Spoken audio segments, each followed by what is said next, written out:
The ANC holds high-level talks to discuss its worst decline since the 1994 election. I am the mother of Simon Mudiye. Where's he?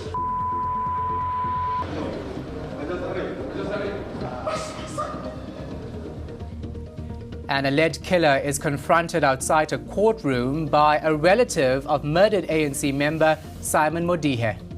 This is eNews Direct. Good evening. I'm Shahan Ramkisu. And I'm Sandy Legangmose. Good evening. To comment on our stories, you can find us on Twitter and Facebook at eNews Direct. And tonight our hashtags are ANC, NEC and Public Protector. All right, to our top story now. The ANC's National Executive Committee meeting is underway in Irene outside Pretoria. The four-day gathering is a chance for the governing party to take stock of its performance in the local government elections. The ANC is licking its wounds after losing its majority in Tshwane and Nelson Mandela Bay. Several other municipalities which were under the party's control are also without a government, with coalitions expected to be formed. And if opposition parties fail to form alliances, it stands to lose Johannesburg too. The result of the matter is that after the elections, we'll have to go back to our people, talk to them. One, thank those who continue to support the ANC and those who voted for the ANC. We'll have to actually thank those who didn't vote for the ANC and say we are hearing the message. And therefore, the essence of the meeting is to say, how do we interpret that message? How, as I said, we arrest the decline, we turn the situation around. You can only do that if you go back to the people. Because on elections, it is the people who are the final arbiter. ANC veteran Frank Chikane says corruption and greed are crippling the party. He revealed a document that was presented to the ANC's leadership last year. He says he predicted the governing party would lose some major metros if it failed to address the problems he raised. Frank Chikane has been an ANC member for over 40 years. Chikane says he consulted other veterans and there was great concern over the direction the party had taken. He then penned a document titled Saving the ANC's Soul that was presented to the leadership. This excerpt shows Chikane's predictions. It includes that the party would lose major metros, followed by the loss of provinces within 4 to 9 years, and eventually the national elections in the next 9 to 14 years. We invested our credibility during the difficult times when the ANC needed to have credibility amongst the people when it was called a terrorist organization.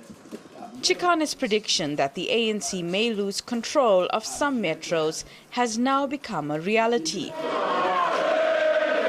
The former Director General in the presidency says the party is under attack from within. If you took a stand, you might divide the organization. I say it's no use to be united for death, for the wrong things. Although he believes the scandal surrounding President Jacob Zuma isn't the only problem, Chikane criticized the party's leadership for going on the offensive instead of taking radical action. The greatest challenge we have for me, which is real, is those who have committed crimes. And the likelihood is that they fight to be in power to make sure they don't go to jail. But Chikane says there's still time for the ANC to seek redemption and restore faith in its supporters. The aunt of murdered ANC member Simon Mudiye has confronted his alleged killer at court.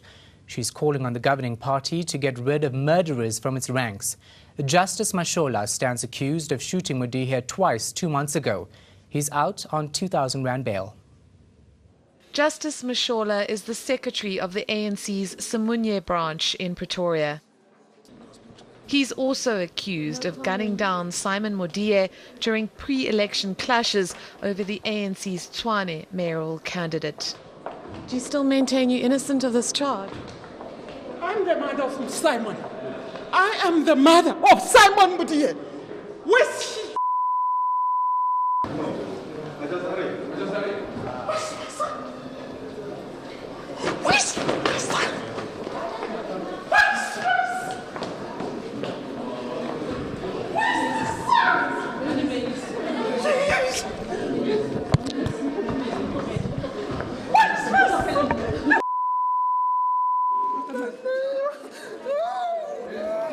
Modie's mother was unable to speak, but his aunt's rage and pain was clear. I need all the killers to lose their jobs. I need all the killers to go out of the ANC. I need all the killers to go out of the Tshwane Metro. I need all the killers to go to jail. They must rot in jail. They must die and go to hell. Masholo had to be taken out of the court through the underground court cells for his own safety. He will be back in court in Atteridgeville in September. Karen Morn, Pretoria. It's been a tough day for some applicants who want to fill the position of public protector. They faced a grilling from members of parliament who are tasked with filling the post. MPs have begun to interview the 14 shortlisted candidates to fill Thuli Madonsela's post. They wasted no time digging into several candidates, including High Court Judge Siraj Desai. He was asked about the controversial rape allegations leveled against him in India. In India, in terms of the Indian Penal Code, an offence such as that cannot be compounded. It means it cannot be withdrawn. But they do have a process by which you submit the state's case and you take the state's docket to court and you tell them, look here, is there a case for the accused to, without him having to say anything, where there is the case for him to answer. And it was on that basis that the case against me was dismissed. Former Nelson Mandela Metropolitan University professor Nania Bola Muller also faced tough questions. MPs revealed that NMMU had notified the committee about a disciplinary matter that she had been involved in. She hid back at the university for writing to the committee. I do question the fact that the university has contacted this committee on a matter that has been declared and was taken off of my record 3 years ago. Next in the hot seat was Mamiki Goodman, a former deputy public protector. She's currently suspended from a position at the National Gambling Board, something that has MPs worried. She's suspended from her current work, and she wants to be a public protector who must be trusted by all of us, must adjudicate over very contentious issues. The committee also voiced concerns about Advocate Chris Mukoti Twa's age. But the 77-year-old applicant explained why his age won't be a factor. I've trained a few bodybuilders at 40, way back at 40, and I'm fit. The interviews continue. Bonga Dlulane, Parliament. In news from around the world now, firefighters and over 24 others have been injured after an explosion set an apartment building alight in the United States. The blaze was out of control overnight. The cause of the explosion is still being investigated. And Zambians have started voting for a new president and parliament in what could be a bruising battle. President Edgar Lungu and his main rival both say they're confident of victory. But it's possible both could fail to get more than 50% of the vote as required by the electoral law. If there is no outright winner, a rerun must be held within 37 days. Meanwhile, Shahan has rejoined us. What's happening in the Twitter sphere? All right, thanks, Sandila. Here's what's trending. The Centre for Higher Education and Training says poor students will not benefit from free higher education. It made submissions to the Fees Commission mandated to look into the feasibility of free higher education. More than 70% of students funded by NSFAS don't graduate. They're mostly poor students whose studies are affected by their living conditions. The centre told the Commission a free-for-all approach won't work. And the woman found guilty of kidnapping Zephany Nurse 19 years ago will be sentenced on Monday. Both the state and defence presented final arguments today. The woman who raised Zephany has been found guilty of kidnapping, fraud and contravening the Children's Act. The prosecution wants her jailed, but the defence has called for a fair sentence. In 1997, Nurse was kidnapped from the Kruger Skier Hospital in Cape Town. To comment on these stories and more, check out our Twitter and Facebook pages at eNews Direct, or you can go to enca.com/direct. After the break, it's your business news and weather forecast. Welcome back. Business news now. Eskom says only about 2,000 National Union of Mine Workers members are striking. Into the second day of the stay-away, the power utility says its operations have not been affected. It says almost all of its 47,000 employees are at work. Wage negotiations between Eskom and 3 unions, the NUM, NUMSA and Solidarity, are continuing. The unions are demanding a wage increase of between 10 and 13%. Eskom is offering between 7 and 9%. All right, time now to see how the markets perform today.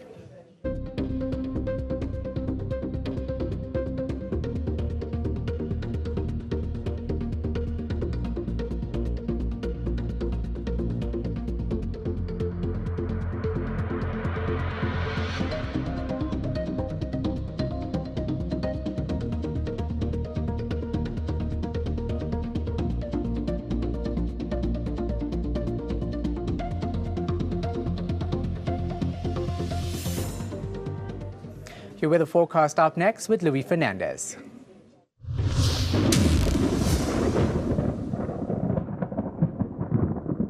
Good evening, everyone. It's time for a quick check of your Friday's weather conditions, and we are expecting it to be another mostly sunny day over the country, although a weak cold front will be passing over the Western Cape, bringing in some cloud cover, cooling things down, as well as a possibility for rainfall, mainly over the peninsula and the Cape Winelands. It's going to be a partly cloudy afternoon for some areas in the northern and Eastern Cape, but we don't expect any rainfall for those areas just yet.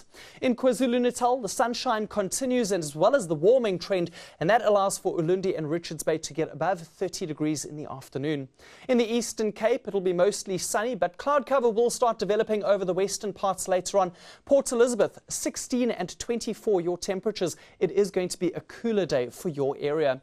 Rain spreads in for the far western parts of South Africa. Cape Town and Langebaan both reaching a high of only 16 degrees. While in the Northern Cape, it's going to be a dry day for the province, but we're also expecting that cooler air to spread into some areas over the western parts. Springbok reach a maximum of 20.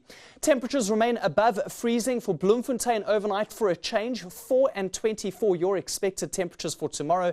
And in the northwest, there is virtually no change taking place. Another sunny and dry day for the province. 25 degrees as a high for almost all of the major centres. A cold morning for Limpopo, but in the afternoon, temperatures are going to bounce back very quickly, reaching the mid to upper 20s, and we will see some places on the Mpumalanga Highveld dipping just below freezing, including eMakhazeni and Standerton first thing in the morning. And finally into Gauteng, another sunny, dry and warm afternoon lies ahead for your areas. 5 and 24 the forecast temperatures in Johannesburg.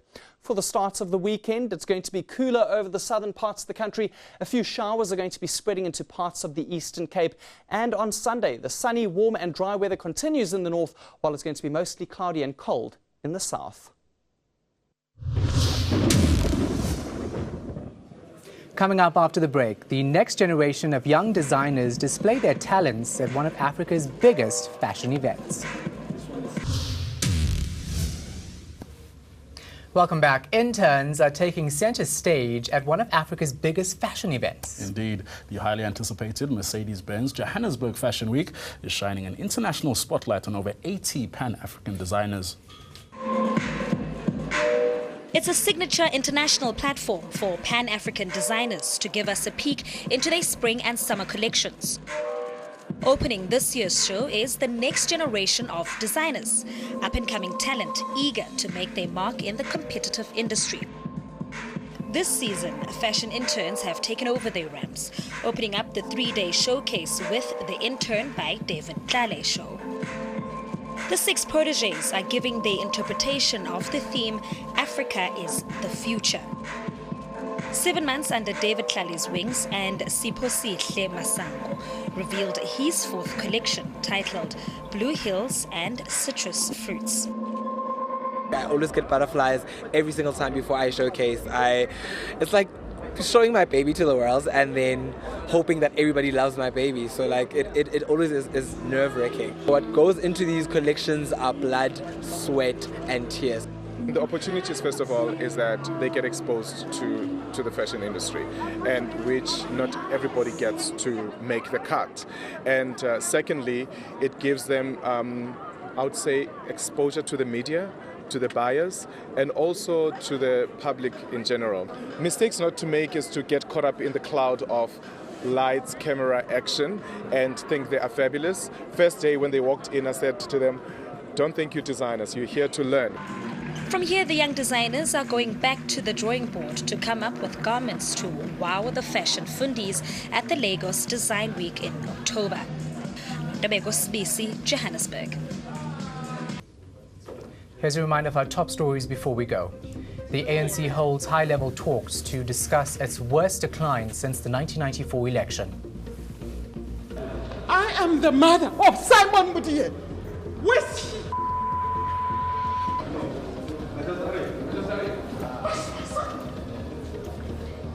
An alleged killer is confronted outside a courtroom by a relative of murdered ANC member Simon Mudiye. And that's a wrap from the eNews Direct team. It is indeed. We're back same time tomorrow. Up next, we're in the city. To share your views, you can email us at enewsdirect@etv.co.za. Or, of course, you can just talk to us on Twitter and Facebook, and our handle is @eNewsDirect. Until next time, good night.